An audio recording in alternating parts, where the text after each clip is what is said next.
Imagine this. You're hurtling through the sky at more than twice the speed of sound, pulling off maneuvers that seem to just laugh in the face of gravity.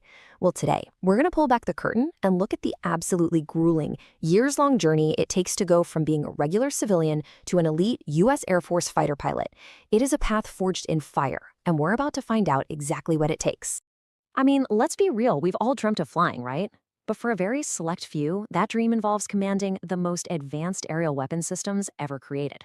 We're talking about the F-22 Raptor and the F-35 Lightning II.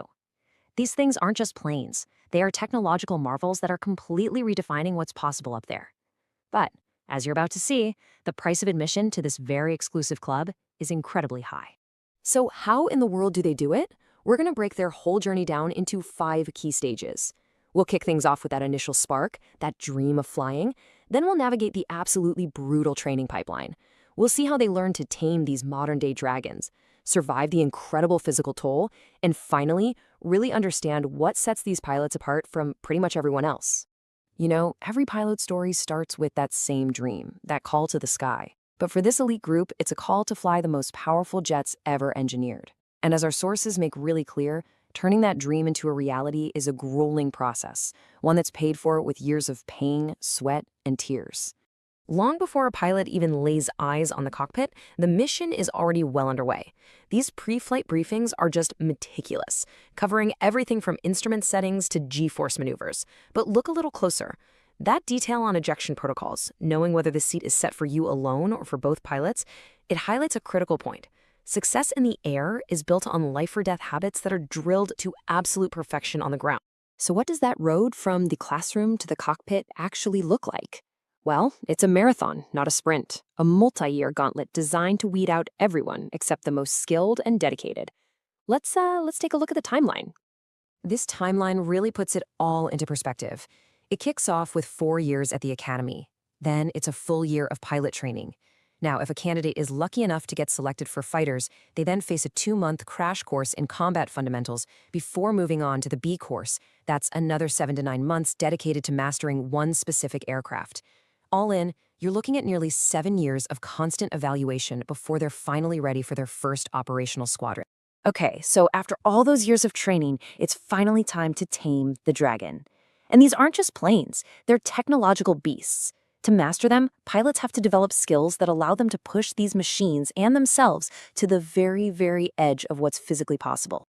70,000 pounds. Just let that sink in for a second. That is the raw, unadulterated thrust generated by the F-22 Raptor's twin engines. It's an almost unimaginable amount of power.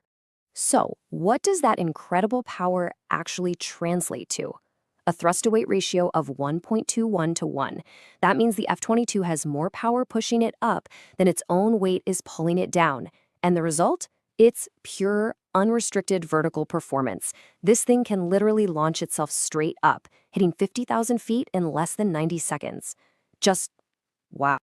This slide really highlights the different philosophies behind America's 2 top fighters. On one hand, you've got the F-22, the undisputed king of maneuverability.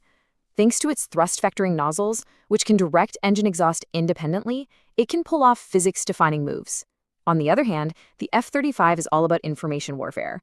Its helmet-mounted display basically fuses data from every sensor, letting the pilot simply look at a target on the ground to identify and engage it with absolute pinpoint accuracy. You know, some of the most critical skills are also the most dangerous. Take aerial refueling.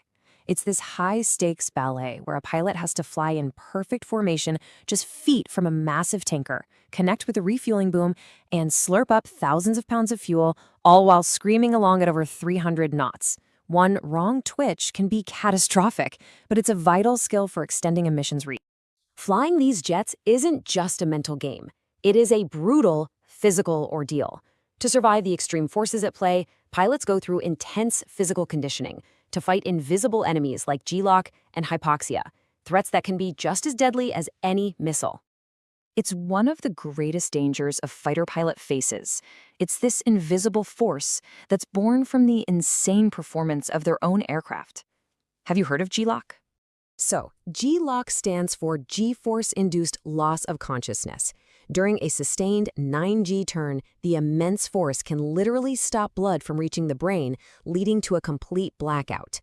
And in a strange twist, the F-22's incredible performance actually led to more G-LOC incidents, which forced the Air Force to completely rethink how they train their pilots to handle it. So how do they fight it? With something called the anti-G straining maneuver. It's this brutal technique of flexing muscles and using controlled breathing to literally force blood back up into the brain. And they master this in a centrifuge on the ground, a machine that spins them around and simulates up to 9 Gs, long before they ever have to use it for real. Another silent killer up there is hypoxia, or oxygen deprivation. At high altitudes, it's kind of like a thief in the night. It slowly steals a pilot's judgment, sometimes even creating a weird sense of euphoria. So, how do you prepare for a threat you might not even know is there? Well, the answer is you face it head-on, but in a controlled setting. In an altitude chamber, pilots are brought to a simulated 25,000 feet, and then they're told to take off their oxygen masks. This forces them to experience their own unique symptoms. Maybe it's tingling fingers or tunnel vision, so they can recognize those warning signs in a real emergency before it's too late. And the training doesn't stop there. I mean, it covers every worst-case scenario you can possibly imagine, including having to eject over water. SIR specialists conduct extensive survival training covering these 5 key pillars you see here: health, personal protection, nourishment, signaling, and recovery. They're even dragged by jet skis to simulate being pulled by a parachute, just to make sure they are prepared for absolutely anything. So after years of trials, after mastering the machine, and enduring this insane physical ordeal, what kind of person is left standing? Well, they are, without a doubt, a breed apart. You know, ultimately, it's not just one thing that makes a fighter pilot. It's that rare combination of academic rigor, unwavering discipline, and just raw, natural flying skill, all of it honed to a razor's edge by the world's most demanding training pipeline. That's the formula. That is what forges a fighter pilot.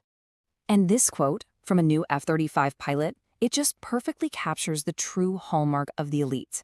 After achieving a dream that so few ever will, the defining trait isn't arrogance, it's humility.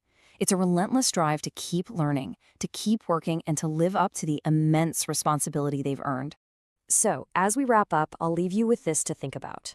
After seeing the incredible physical, mental, and technical demands of this journey, what single quality do you think is the most essential for a modern fighter pilot? Is it discipline, natural skill, resilience, or is it something else entirely?